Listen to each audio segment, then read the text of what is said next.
Senhor esteja convosco. Ele está no meio de nós. Proclamação do Evangelho de Jesus Cristo, segundo Lucas. Glória a vós, Senhor.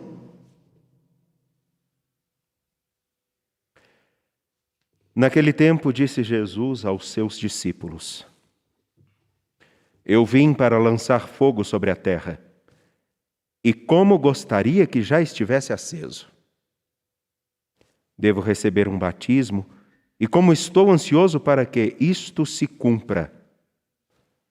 Vós pensais que eu vim trazer a paz sobre a terra? Pelo contrário. Pelo contrário, eu vos digo, vim trazer divisão. Pois daqui em diante, numa família de 5 pessoas, 3 ficarão divididas contra 2, e 2 contra 3. E ficarão divididos o pai contra o filho e o filho contra o pai, a mãe contra a filha e a filha contra a mãe, a sogra contra a nora e a nora contra a sogra. Palavra da salvação. Glória a vós, Senhor. Por favor, a comunidade passionista que aqui está, sejam muito bem-vindos na pessoa do Padre Gilberto. Que Deus abençoe e guarde o Senhor. Também todos que o acompanham, a vocês que aqui estão. Caríssimos, a nossa vida, ela é inevitavelmente um serviço. Parece estranho dizer isso, mas todos, inclusive aqueles que fazem algum tipo de mal, vivem um tipo de serviço. Um exemplo simples. Aqueles que se dão ao luxo de propagar uma mentira, estão servindo. Não a verdade, mas estão servindo. Aqueles que se dispõem a perder o tempo em fazer o mal aos outros, estão fazendo um serviço. A vida de todos nós é um serviço. Porque, de algum modo, ela está comunicando e dando tom, ressaltando alguma coisa que possa ou não ser evidenciado e que precisa ser evidenciado. O próprio fato de nós vermos pessoas que se dão ao trabalho de difamar as outras ou fazer fofocas, estão fazendo um serviço. Um serviço que não acrescenta e não ajuda ninguém a crescer. É um serviço. Toda a vida, enfim, é um serviço. Toda a existência. Resta saber se, na verdade, nós estamos fazendo com que o nosso viver corresponda à integridade e à grandeza a que fomos chamados a viver todos os dias. Me lembro de uma fala do Papa Francisco, no qual ele diz: na natureza nada vive para si mesmo. Tudo está em função de ajudar ou colaborar com alguma coisa. Até mesmo os vermes que se alimentarão de nossa carne, eles estão fazendo um serviço. Enfim, para dizer, viver, inevitavelmente, significa servir para alguma coisa ou para alguém. Olhando para a carta de São Paulo aos Romanos,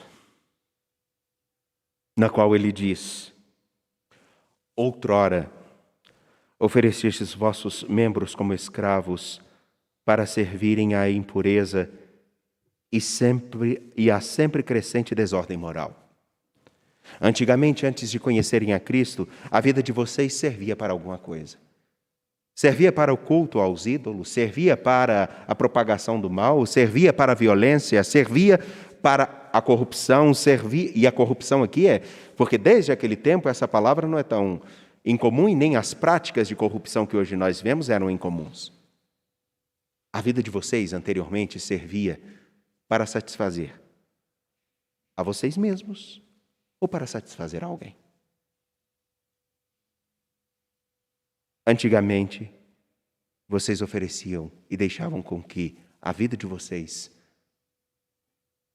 servisse para algo que não era íntegro e digno. Agora, pelo contrário, Agora, porém, libertados do pecado, como escravos de Deus, frutificais para a santidade até a vida eterna, que é a meta final, de tal modo que a vida de vocês corresponda a um serviço voltado para aquele que nos serviu desde sempre, para aquele que nos ofereceu o melhor que sempre pôde ser oferecido, para aquele que nos deu a liberdade, para aquele que nos tornou filhos de Deus, para aquele que nos mostrou a integridade que até então desconhecíamos. Enfim, sirvam para algo mais nobre, sirvam para a vida. Uma frase muito antiga, e talvez até como um jargão, é viver fazendo viver. Viver e significando o que, na verdade, nós podemos ser. Porém, isso é romper com uma lógica. É romper com um esquema. E uma das grandezas que vejo na caminhada de Jesus com seus discípulos no itinerário de São Lucas é justamente isso: mostrar a eles que eles podem e precisam romper com uma lógica. Uma lógica que justifique violência, uma lógica que justifique exclusão, uma lógica que justifique usar-se e usar dos outros, da vida, como um caminho aonde eu me satisfaça. Ele toma uma lógica completamente ao contrário. Ele apresenta justamente um itinerário de: se vocês estão me seguindo, que a vida de vocês sirva para apontar para algo mais nobre, mais significativo, aquilo que eu, com vocês, estou vivendo no itinerário. Lembremos-nos, uma cena básica e muito simples do Evangelho de São Lucas, um pouquinho mais à frente, se não me engano, capítulo 17. Se não me engano, se não for, me perdoem. Jesus chegando na cidade de Naim.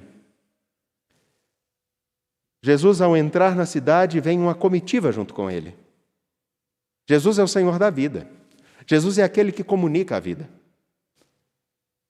Saindo da cidade de Naim está uma viúva, seguida por algumas pessoas, alguns curiosos, e um corpo, um morto, o filho dessa mulher. Ali há um encontro crucial entre aquele que traz a vida e aqueles que seguem a morte. E ali o desfecho é de uma ruptura, aonde cada um, como eu e você, precisamos fazer uma opção. Aonde eu continuarei a minha caminhada? Em qual direção? Na direção daquele que caminha para chegar até os confins do mundo levando a vida, ou para aqueles que encerram a sua existência ao redor da morte? Assim, de tal modo, o capítulo 12, versículos 49 a 53, dão um tom do que realmente precisamos entender como seguimento de Jesus Cristo e fazermos com que nossa vida sirva para alguém, para algo mais. Seja como padre, seja como seminarista, seja como voluntário, seja como político, seja como empresário, não importa, mas a vida de todo cristão ela deve seguir e servir para alguma coisa e para alguém. Jesus diz aos seus discípulos: vocês pensam que eu vim trazer a paz? Muito pelo contrário, eu vim trazer a guerra, eu vim trazer a divisão, eu vim trazer a contradição. Parece um contrassenso, afinal de contas, Jesus chama todos nós a estarmos juntos, Jesus é o Senhor, o chamado príncipe da paz. Mas não é uma contradição. Me faço entender. O Senhor Jesus Cristo, no seu itinerário, Ele mostra justamente as contradições das quais nós não podemos participar. Ele mostra, na verdade, o que realmente precisamos ser. Só na imagem da viúva de Naim, nós temos uma opção: seguir por um caminho onde a morte seja levada ou seguir por um caminho onde a vida seja levada. Mas não nos enganemos. Existem aqueles que preferem seguir a morte. Existem aqueles que preferem colocar a sua vida a serviço daquilo que não é nobre, que não é bom. Basta olharmos num horizonte político. Basta olharmos nas justificativas que encontramos para que nossas pequenas corrupções aconteçam. Uma pessoa com quem hoje eu conversava, numa determinada circunstância, partilhávamos sobre algumas necessidades. E ela me disse assim, eu achei de uma integridade: eu não posso receber um auxílio quando alguém que precisa mais do que eu não o recebe. E nesse país, e não só no país, mas fora do país, é costume nós nos escandalizarmos com pessoas que requerem auxílios que não precisam, mas simplesmente porque se acham no direito de ter tais auxílios. Enquanto nós temos uma multidão de pessoas que não tem nem o que comer. E acha-se justificativa para isso. Eu preciso desse auxílio emergencial, eu preciso desse auxílio, eu preciso de um medicamento que é distribuído para aqueles que não têm condições, mesmo tendo condições de pagar. Eu preciso que falte para alguém, mas que eu tenha. Acha-se justificativas para isso. É um tipo de corrupção. É um tipo de maldade. É um tipo de serviço incoerente com a grandeza que temos. Seguir a Jesus Cristo exige de nós tomarmos uma posição e uma escolha. Eu serei mais um que fará tais coisas? E encontrarei justificativas para isso, porque a nossa cabeça é capaz de achar justificativas também para isso. E essa pessoa, ela me instigou de maneira a pensar justamente: e os outros pontos que nós precisamos observar bem?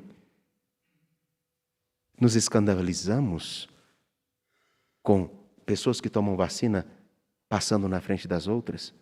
Sim.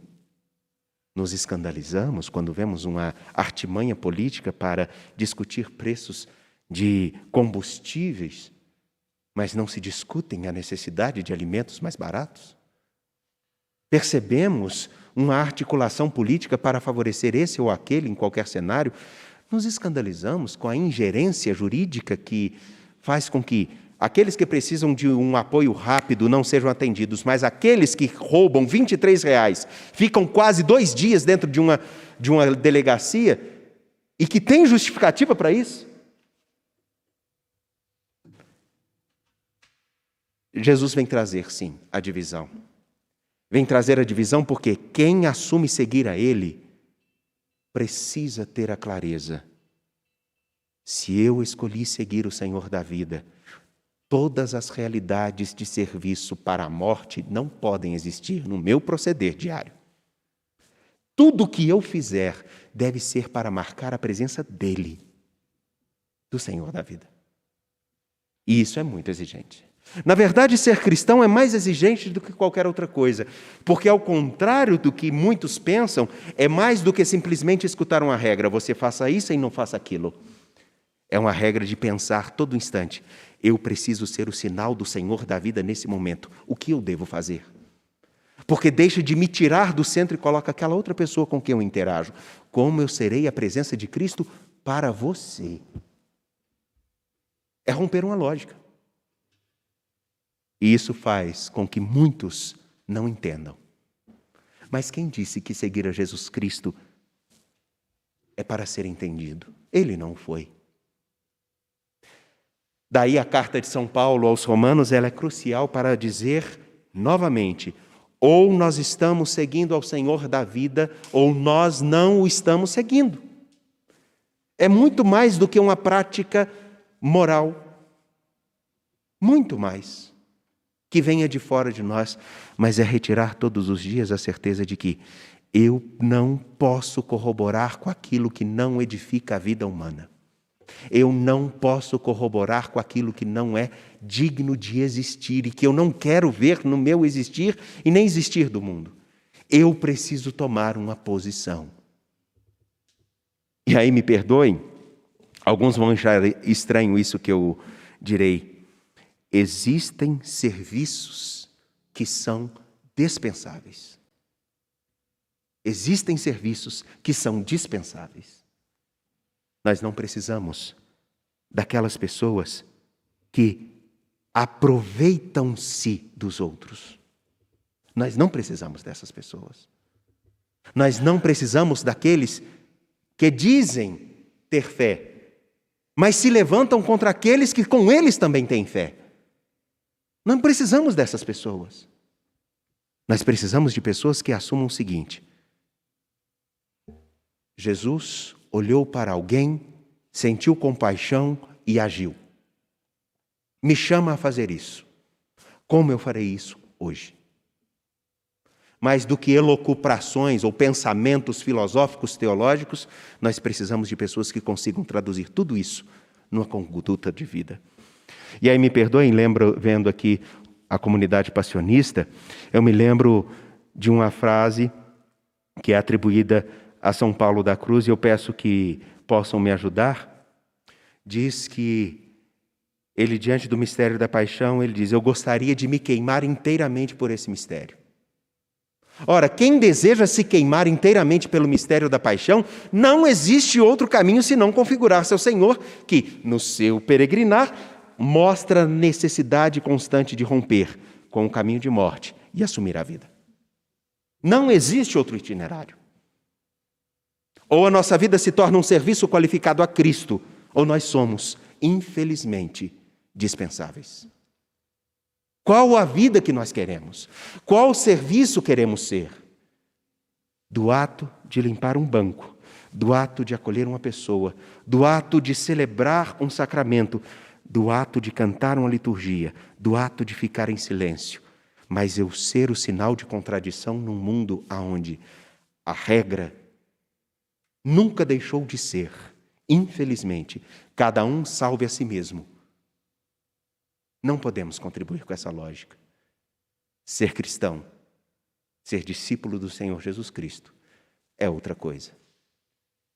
Precisaríamos gastar muito tempo das nossas redes sociais, de todos os segmentos, para falar disso. E, infelizmente, parece que estamos perdendo o tom de que o Senhor nos chamou a sermos um sinal de contradição numa mentalidade uniforme, onde cada um é chamado a viver o seu bel prazer, da sua bela forma, em detrimento do sofrimento de qualquer outro. É uma escolha. Seguir a Jesus Cristo é uma escolha.